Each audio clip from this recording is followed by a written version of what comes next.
Howdy friends, Turtleman here. Today I'd like to share with you just a little bit about one of Georgia's oldest industries, turpentining, otherwise known as the naval stores industry. Naval stores because back in colonial times, the gum of the pine tree was collected and cooked down into pitch to cover the hulls of wooden sailing ships. And of course they preserved their riggings this way too. About the 1830s it became popular to distill turpentine, the gum of turpentine, into the spirits and also to make rosin. Well, it wasn't until after the war between the states that this became a booming industry in South Georgia. A lot of people, a lot of farm folks would be able to produce turpentine when even their crops didn't yield a whole lot at the end of the year. Say your tobacco or your cotton crop didn't make. As one South Georgia farmer said, if you have a stand of pine timber, there's money to be made. But it was an awful dirty and messy job. When you went into the dip woods, you had to have a pair of gloves. And the old timers wore a single pair of overalls into the woods and out of the woods. And they were usually covered in tar from head to toe sometimes. They worked out in palmetto patches and in bunch grass, but in large stands of pine, just like you see behind me here. They would go out, and in early spring they called it hanging timber or hanging virgin.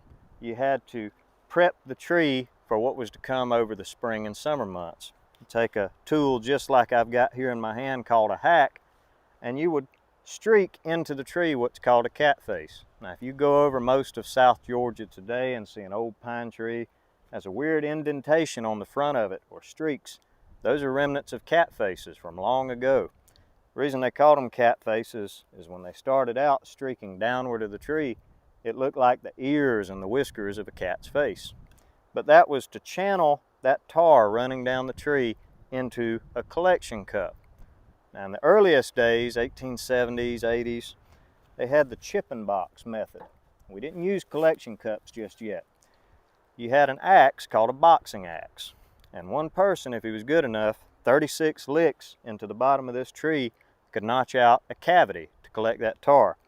Now that ultimately kills the tree. But they did this for many years until a chemist from UGA named Dr. Charles Hurdy patented and distributed the Hurdy cup.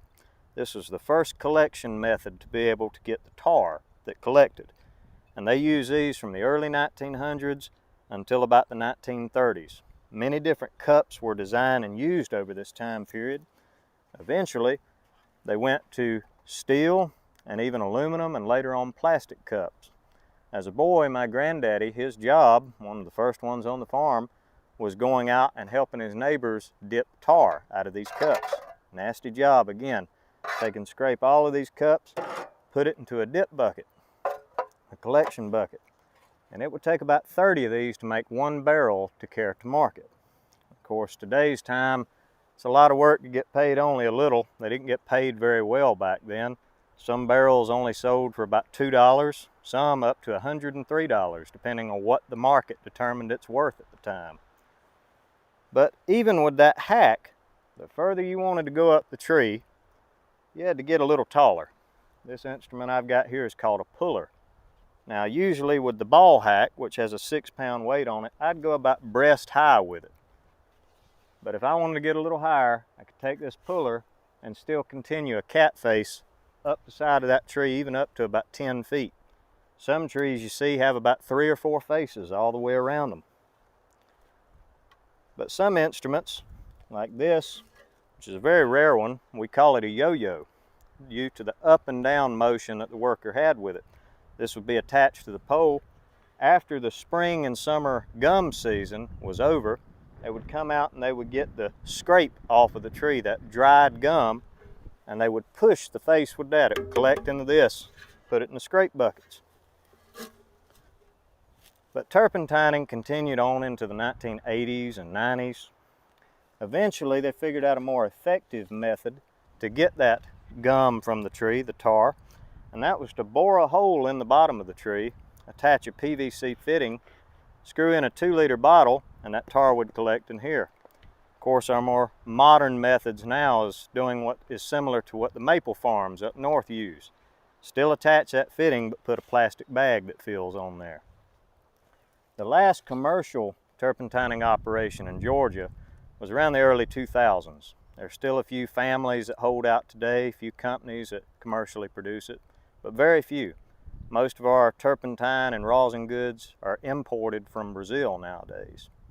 But I hope you've enjoyed this brief little overview on, again, one of South Georgia's oldest industries, and I hope you take the time to learn more about it. Thank y'all.